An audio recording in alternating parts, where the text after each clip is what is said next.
Yo, welcome back everybody to a brand new video here on the second channel. And of course, Vancouver Regionals is coming up this weekend. It is the final ever E-Block legal tournament, and I thought it would be time to do a tier list video of what I think the meta is going to look like heading in to Vancouver. Now, like I said, this is the last ever tournament in the E-Block format. All the cards will be rotating after this tournament, so it's going to be a big send-off for a lot of these decks. So honestly, I would expect to see a little bit of a popular uptick in some of these decks that are rotating, but I definitely wanted to give my opinion on the meta. I'm unfortunately not going to be going to Vancouver. I am going to be staying home this weekend, making videos and streaming. But if I was going to Vancouver, I'm going to kind of explain my thoughts and opinions on where I think the meta is. I might even, kind of say what I would maybe play to Vancouver in this video, if anybody wants to know. Like I said, last ever E-Block tournament, I feel like a lot of people also aren't really preparing for this tournament as much as they want to, because everyone is just more focused on the new format than this format that's, basically done now. But I still want to give my opinion on what the meta is heading into this last ever tournament. If you are new here to the second channel, make sure to subscribe down below. We're on the road to 12,000 subs. It'd be appreciated. And leave a like on the video if you want to enjoy. I'll leave a link to the tier list down in the description if you want to go try it yourself and all that good stuff. Starting things off, we got Charizard. Now, Charizard, in my opinion, has fallen off quite a bit with, the last couple of tournaments. I feel like Charizard is starting to slip a little bit. It's no longer the big bad deck we were all scared of after San Antonio and Portland and stuff. It's now kind of fallen a little bit, I feel like. It's honestly not as good of a play this tournament as maybe past tournaments, but people are still going to play Charizard because it's Charizard, and also Charizard is still really good in the new format, so people are just going to play it just because they want to play Charizard and because it continues to be good. So the three Charizard decks I have here, we got Lossard, obviously going to go in Rogue, but Pidgeysard could probably put in Tier 1. I don't think Pidgeysard is the worst deck in the Tier 1, but it definitely isn't, the best deck anymore. Like, I don't even know if it's top 3 best decks in the format right now. It does feel like Charizard has fallen off a little bit, but it's still going to be popular, but there's just more decks out there that people would rather play over Charizard. Not to mention, the other thing with Charizard, too, it does have some bad matchups heading into this weekend. I think that the Giratina matchup's still not great, and Shempao being a little bit more popular isn't great either, and Gardevoir. Now, we'll get into Gardevoir in a minute, but I do think Charizard does have obstacles. The one thing I'll say about Charizard, though, is with the, popularity of something like Roaring Moon or Miraidon or even Mew, for example, there's good things with Charizard because of that, too, but it's got a lot of bad matchups, and that's kind of what, throws me off. Bibzard, probably Tier 2. I don't think Bibzard is the greatest deck right now. Obviously, post-rotation, this deck is like S tier, which is crazy, but heading into Vancouver in our E-Block format, Bibzard's not really going any higher than Tier 2 in my opinion. I mean, it's not a bad deck, but if I'm playing Charizard in this format, I'm just going to play Pidgeysard instead. It's just a better deck. Bibzard isn't terrible, though. It's not the worst deck you can play. It does boast like a really good Mew matchup and a good Roaring Moon matchup. Even better than the Pidgeysard, which is nice, but it doesn't really matter at that point. Like, I don't know, just having a better matchup against Moon and Mew, I don't think it really gives any more value just rather than not playing Pidgeysard, because Pidgeysard can still beat those two decks perfectly fine. Just Bibzard has a better chance at beating them. But yeah, for now, Bibzard's Tier 2. I actually do think there will be some Bibzards in Day 2, and that's because I think people are going to play the deck in preparation for post-rotation. So I would expect to see a couple of Bibzard. Like I said, it's not the worst deck you can play. I wouldn't be surprised if there is at least 2 or 3 Bibarel Charizard decks in Day 2 of Vancouver. I just don't think that it is going to be the best deck. I would rather play Pidgeysard for this tournament if I was going to play Charizard, but Bibzard is a deck that people might want to play just to be ready for when it becomes one of the best decks in the new format. All right, next up we have the Lost Zone Dragonite Kyogre deck. I think this is honestly a Tier 1 deck. I think Dragonite Kyogre is a very, very good deck right now. With the Mawile, you still have to play the Mawile. The Mawile is very crucial. You could play Mawile, you could play Iron Hands EX. Either way, I do think that Dragonite Kyogre is a very powerful deck right now. Is it better than Pidgeysard? Maybe not. It is a harder deck to play. Obviously, Kyogre's always been a challenging deck. I'm not saying that, like, some random guy is going to go to this tournament who's never really been to a regionals before and is going to bring Dragonite Kyogre and win with it, because it's a deck that does require a lot of skill, much more skill than Charizard. Charizard is way easier to play than Dragonite Kyogre Mawile. But Dragonite is definitely a very good play for this tournament. Dragonite is really, really good right now against stuff like the Roaring Moon. Dragonite Kyogre has, like, an auto win against Roaring Moon. Like, I actually don't know if Roaring Moon can beat Dragonite Kyogre. if that deck doesn't just flat out brick. Like, even if it bricks, I still think it wins. Like, Dragonite Kyogre just demolishes Roaring Moon. It's got a really good Mew matchup. It's got a good Miraidon matchup. It's got a good Control matchup. It's got a good Giratina matchup. This deck is actually broken. The only problem is Gardevoir. And, of course, Gardevoir playing Turo is really bad if you're playing Mawile. So, I think Dragonite Kyogre's biggest obstacle is Mawile, or Gardevoir with Turo. But I do think that Dragonite Kyogre is a fantastic deck for this tournament. If you're somebody who knows this deck really well and can play it well, I actually think it is a fantastic play for the tournament. It beats so many of the top decks, in my opinion. It's like almost... I don't know. Wouldn't call it BDIF, but it feels like this deck could be one of the best decks for this tournament. It's just so good. You have such a good matchup spread. It's insane. And because you have Mawile, you just kind of cheese wins against stuff like Gardevoir without Turo. And of course, you can pretty easily beat Charizard with this deck too, thanks to stuff like Mawile. So, big fan of Dragonite Kyogre. I wouldn't play it if I was going because I don't think I have the capacity to play a Lost Zone deck. But I definitely think this deck is a very good play for this tournament, and I do expect to see a lot of it in the, higher tier player category, just because it's also like Kyogre and Dragonite's last ever tournament, so why not go out with a bang?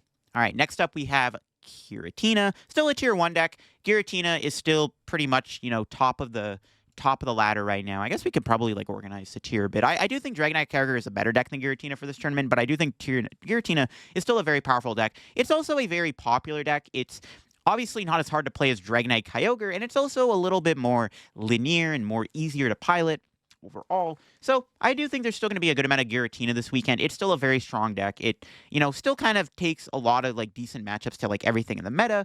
And yeah, I think Giratina is still going to be very good for this tournament. I don't think Giratina has really changed. It feels like ever since it won Portland and it was the BDIF, it has kind of no longer, I don't think its status is BDIF anymore, but I do think that it is still a very powerful tier 1 deck in our format.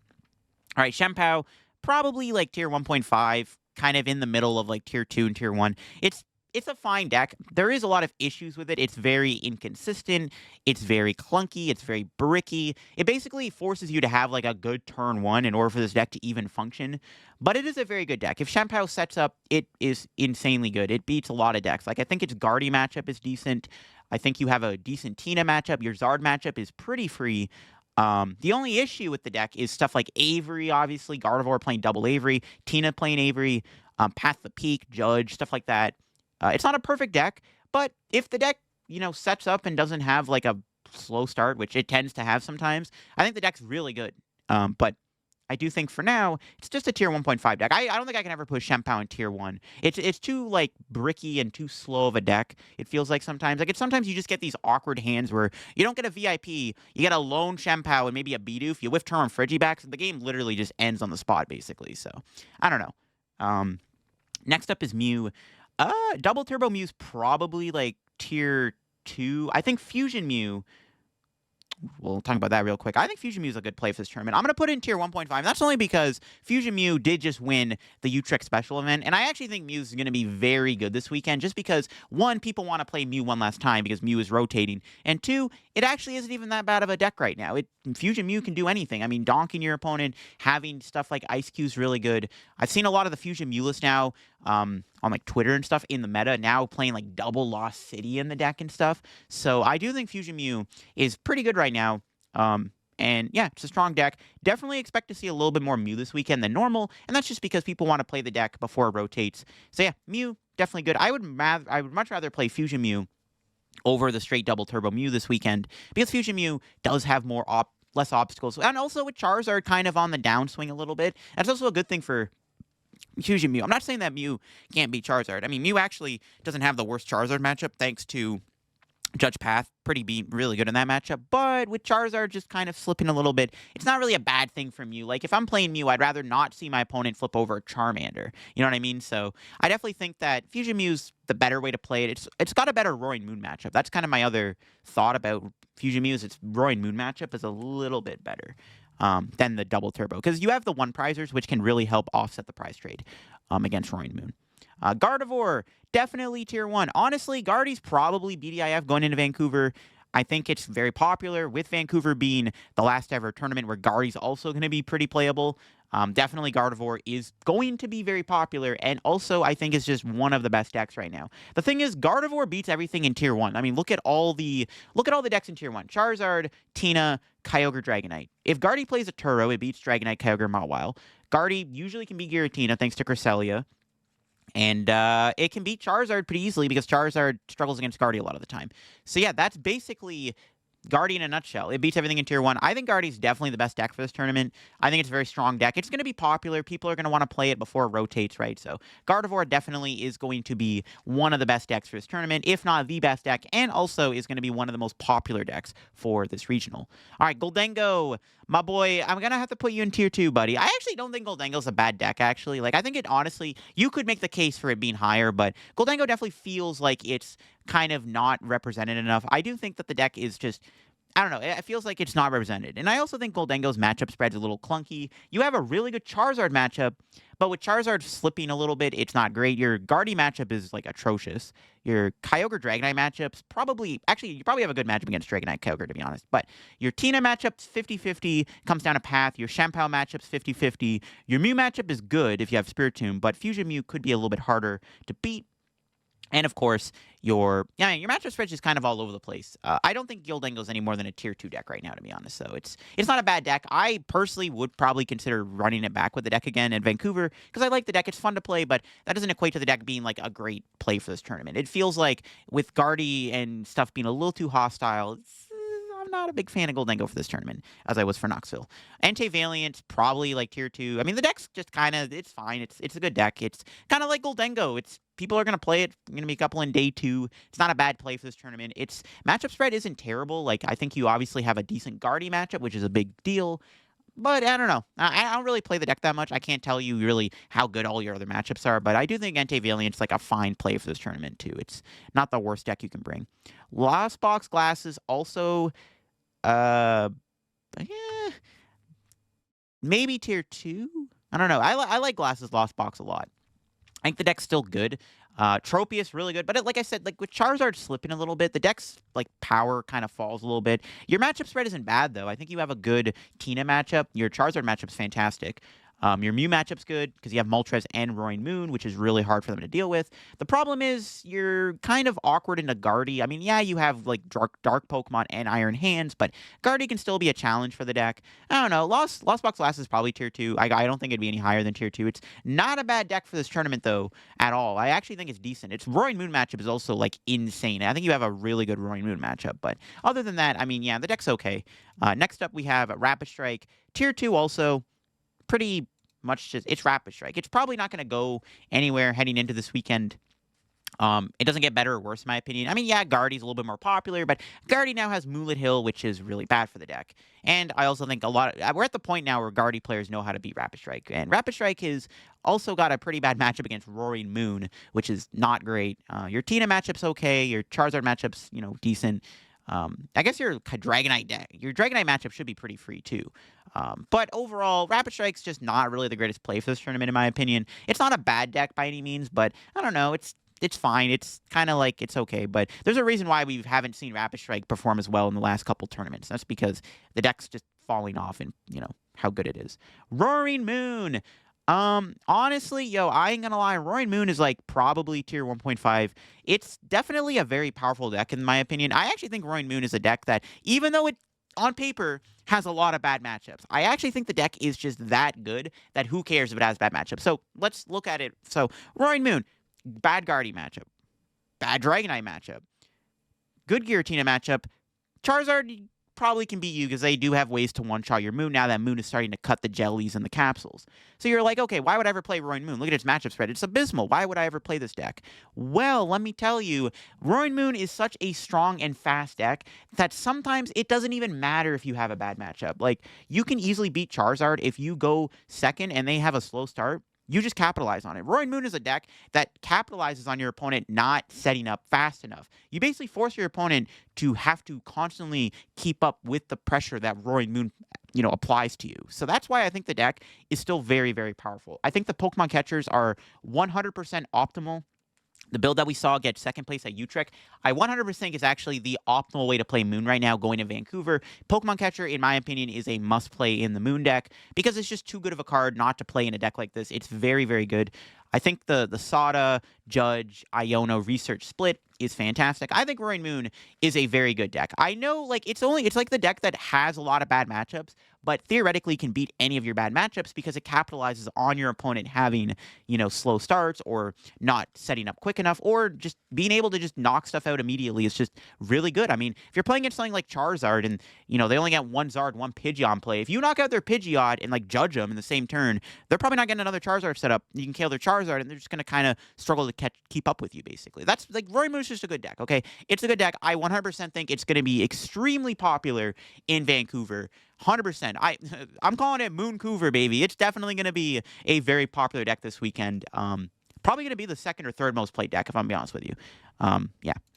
Next up is Cloth. Obviously a rogue deck. I actually don't think Cloth is bad right now. I mean, apparently it's got a good Giratina matchup. I have yet to believe that, but Charizard matchup should be fine. Your Guardy matchup's abysmal, but you have a good Moon matchup. I would assume your Shenpao matchup's probably fine too. I feel like the deck's fine, right? It's a fine deck. More of a rogue deck, obviously. Next up, we do have Lugia piles. They're all probably rogues. All three variants of Lugia. I do think colorless Lugia is slightly better right now than people give it credit for. My issue with Lugia is you have an abysmal Roaring Moon matchup. Your Moon matchup is, like, terrible. If they literally turn one, flip heads on a catcher and, like, gust out your Lugia, or if they just KO one of your Lugia Vs turn one, the game, like, immediately is over. Like, it's so hard to win at that point. But Lugia is definitely decent. I mean, colorless Lugia, I think, has potential. It's got a good matchup spread, in my opinion. I mean, you're probably good against the Kyogre deck. You're really good against Giratina. Your Zard matchup isn't bad if you play Cobalion, Weirdier, and Mew.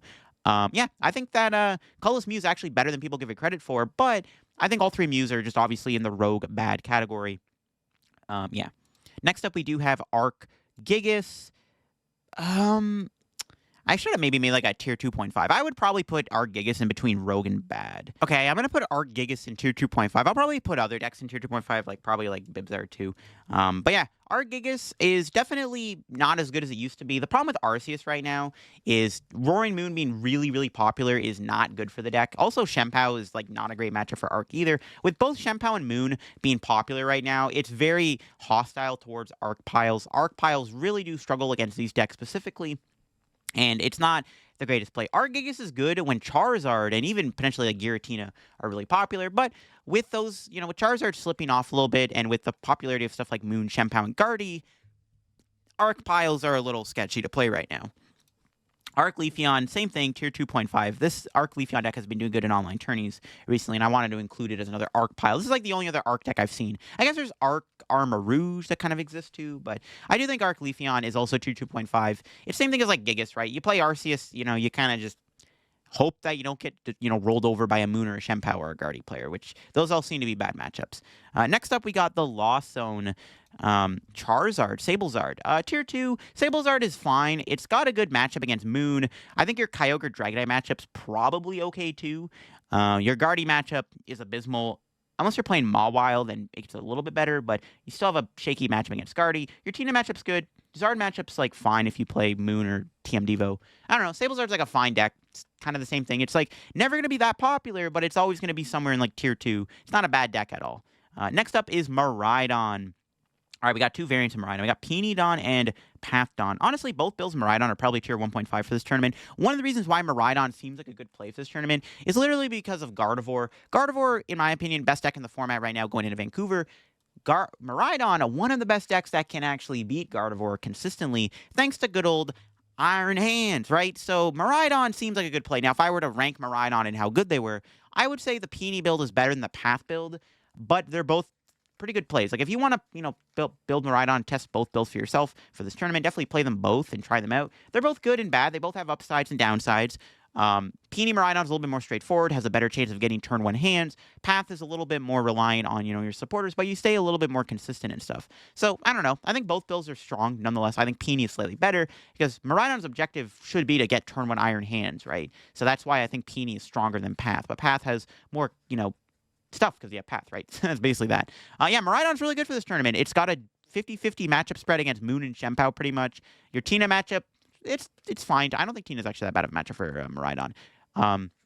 Your Dragonite Kyogre matchup's probably a little sketchy. That's mainly because, like, you obviously kind of fall victim to an easy Kyogre, but you do have the ability to put pressure on them with Iron Hands, and you force them to either go Dragonite, or you basically force a lot out of the Kyogre player, right? You force them to quickly get to Kyogre, you force them to attack with Dragonite. Like, you probably just attack with Iron Hands that matchup, and they struggle to keep up. That's kind of my idea with the deck. You force them to get, like, Kyogre fast, right? And your Guardy matchup, obviously pretty strong. So yeah, Miraidon seems like a good tier 1.5 play. It's also not as popular anymore. Like, Miraidon is no longer, the third most played deck at regionals. It's now like Roaring Moon. But Miraidon definitely is a strong deck for this tournament. If I was going to Vancouver, 100% Miraidon was going to be on my list of what I would play. Then we got Moon Hands, probably Rogue Bad. So obviously just the other build is better. Paradox Lost Box. I mean, you can classify this as Kyogre. The Paradox box deck is fine. I just think that if you're going to play a Lost Zone deck, just play Kyogre Dragonite. I'm going to be honest with you, but Paradox box is fine. If you're playing Kyogre with Dragonite hands, it's also, or Moon Hands, sorry. If you're playing Kyogre with Moon Hands, you probably got yourself a good deck still. Like, it's still good if you play the Kyogre and the Moon Hands combo, but I don't know. Like, I just think Dragonite's just better, but Moon Hands isn't bad either. Palkia Ice Rider, obviously tier 2. Definitely a cool deck. It actually did do well at the recent tournament in Brazil, but I don't think Palkia Ice Rider is, like, actually that good of a deck. Its matchup spread seems abysmal. Like, your Zard matchup sucks. Your Kyogre Dragonite matchup's probably not great either. And your Guardy matchup is probably, like, awful too. I don't know. The deck's kind of weird. It's got a good Moon matchup, and you're probably good against Miraidon if you can get the first KO. Your Mew matchup is also pretty free. I guess your Shenpao matchup's probably shaky. I don't know. Palkia Ice Rider, tier 2.5, sure. Snorlax, Control, good old Control. Another, actually, is it tier 1? I don't think Snorlax is tier 1. I think it's definitely top of tier 1.5. Now, the reason why I can't put Snorlax in tier 1 is that, apart from Charizard, all 3 of the decks in tier 1 have a way to beat Snorlax. Snorlax has a bad matchup against Dragonite. Tina beats it, and Guardy with Turo beats Snorlax. If a good Guardy player playing against Snorlax plays a Turo, it's pretty good for Guardy. Like, if a Guardy player knows what they're doing, they should be able to beat Snorlax, no problem. Snorlax does have okay matchups across the board, though. Like, your Shenpao matchup's good, your Moon matchup's good, your Mew matchup's, like, probably okay. Now that they're not playing as much Judge Path, it's actually not. It's a bit better for Snorlax. Miraidon's kind of challenging if they don't start Squawkabilly. But Lax is still a strong play, don't get me wrong. Definitely one of the better decks in tier 1.5, but I don't think that it's, like, definitely... It's not tier 1 for this tournament. It's hard when, like, 3 of the best decks right now in tier 1 beat Snorlax, right? Like, a good Guardy player with a Turo should have no problem beating Snorlax if they know what they're doing, and they've tested the matchup. Kyogre, Dragonite, you could beat that matchup with, your eyes closed. And then Tina, obviously, another atrocious matchup for Snorlax. I guess, arguably, Snorlax players are now starting to get a bit better versus Tina now that the matchup's been on for so long, but I still think that, you'd rather not see your opponent have a Giratina V-Star and V in their deck. And then Zorobox, obviously, Rogue Bad. All right, there you go, folks. That is my Vancouver meta tier list. Let me know what you think of the tier list down below. If I were going to Vancouver, the 2 decks I would consider playing myself would be Miraidon and would be Roaring Moon. Those are the 2 decks I would 100% play. For a wild card, I would also consider bringing GANGO again. GANGO's a really fun deck. It's tough, though, with all the Guardy, but I do think that Miraidon and Moon are the 2 decks I would most likely bring to Vancouver if I were to go to Vancouver. Yeah, I definitely think the meta is in an interesting spot going in this weekend. That is my updated tier list for this weekend. Let me know what you think of it down below. I'm interested to hear. And, yeah, I'll catch y'all in another video. I'll leave the link to the tier list in the description if you want to go try it yourself. And if you enjoyed the video, leave a like. And make sure to subscribe down below. Help me on the road to reaching 12,000 subs. And that'll be it for me. Have a good day. Bye-bye.